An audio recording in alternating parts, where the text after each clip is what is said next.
guys, welcome back to my channel. So என் பாப்பாவுக்கு first solid food கொடுத்து first reaction video நான் போட்டிருந்தேன். ஸோ சாலிட் ஃபுட் ஃபர்ஸ்ட் நான் என்ன கொடுத்தேன்னு பார்க்கலாமா?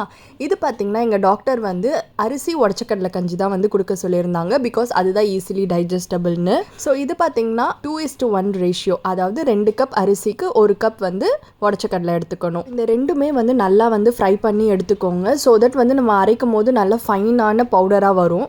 ஸோ நல்லா ஃப்ரை பண்ணிவிட்டு இந்த மாதிரி ஆற விடுங்க.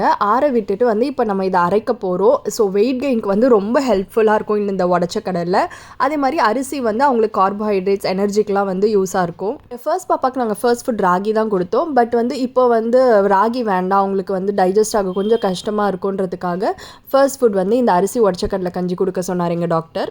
ஸோ நல்லா ஆறிடுச்சு. இப்போ வந்து இதை மிக்ஸி ஜாரில் மாற்றி நல்லா ஃபைன் பவுடராக வந்து அரைச்சிக்கோங்க. நல்லா ஃபுல் ஸ்பீட்லேயே வச்சு வந்து அரைச்சிக்கோங்க. இந்த மாதிரி நல்ல ஃபைன் பவுடராக வந்த பிறகு இதை வந்து நம்ம ஜலிக்க போகிறோம். ஸோ தட் வந்து இன்னும் எக்ஸ்ட்ரா வந்து ஏதாச்சும் பார்ட்டிகல்ஸ் இருந்தால் வந்து அது வராமல் இருக்க. இந்த மாதிரி நல்ல பவுடராக ஜலிச்சு இதை வந்து நீங்கள் நல்லா ஏர்டைட் கண்டெய்னரில் ஸ்டோர் பண்ணி வச்சுக்கலாம். ஸோ எப்போல்லாம் தேவையோ 1 or 2 ஸ்பூன் போட்டு நீங்கள் கஞ்சி காய்ச்சிக்கலாம். நான் எப்படி கஞ்சி காய்ச்சுவேன்னு பார்த்தீங்கன்னா, அதுலேருந்து ஒரு 2 டேபிள் ஸ்பூன் எடுத்துக்கிட்டு அதுக்கப்புறம் வந்து சுட தண்ணி போட்டு லம்ஸ் இல்லாமல் நல்லா கலந்து வச்சுப்பேன். மீன்வைல் பேரலாக அப்படியே வந்து ஸ்டவ்வில் வந்து சுட தண்ணியும் வச்சுருப்பேன். இந்த மாதிரி பவுடர் போட்டு நீங்கள் கண்டெய்னர் ஸ்டோர் பண்ணிக்கிட்டிங்கன்னா எப்போனாலும் டக்குன்னு எடுத்து பண்ணிடலாம். ஆல்சோ நீங்கள் வெளியில் எங்கேயாச்சும் வெக்கேஷன் போனாலும் ரொம்ப யூஸ்ஃபுல்லாக இருக்கும். ஸோ இதை நல்லா வந்து கஞ்சி மாதிரி வந்து காய்ச்சிக்கணும். இப்போ பார்த்தீங்கன்னா ஃபர்ஸ்ட் ஃபுட்டாக வந்து நம்ம கொடுக்கறதுனால கொஞ்சம் செமி சாலிடாக வந்து கொடுக்கணும். கஞ்சி பதத்தில் வந்து கொடுக்கணும், நல்லா தண்ணியாக. பாப்பா இன்னும் 1 இயர் ஆகலைன்னா நீங்கள் சால்ட் சுகர் எதுவுமே வந்து ஆட் பண்ணக்கூடாது. அதே மாதிரி ஸ்பைசஸ் இந்த சீரகம் பெப்பர்லாம் கூட நான் நெக்ஸ்ட் மந்த்லேருந்து ஆட் பண்ணலான்னு இருக்கேன்.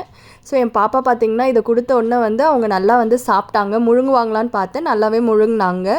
இதில் பார்த்திங்கன்னா ஃபர்ஸ்ட் டைம் நாங்கள் கொடுக்குறதுனால சில்வர் ஸ்பூனில் வந்து கொடுத்துருக்கோம். நான் யூஸ்வலி வந்து பார்த்திங்கன்னா சிலிகான் ஸ்பூனில் தான் கொடுப்பேன். ஸோ தட் அதுதான் வந்து பாயிலெல்லாம் இடிக்காமல் இருக்கும். இப்போ பார்த்திங்கன்னா மார்னிங் மட்டும் கொடுத்துட்ருக்கேன், அரௌண்ட் 9:30 அந்த மாதிரி.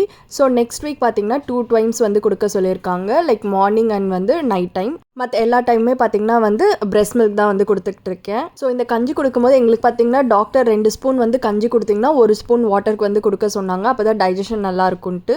நெக்ஸ்ட் நான் என்னென்ன ஃபுட் வந்து இன்ட்ரடியூஸ் பண்ணுறேன்ட்டு நான் தொடர்ந்து வீடியோ போட்டுகிட்டே இருக்கேன். மறக்காமல் நம்ம சேனலை சப்ஸ்கிரைப் பண்ணி வச்சுக்கோங்க. தேங்க்ஸ் ஃபார் வாட்சிங். பை.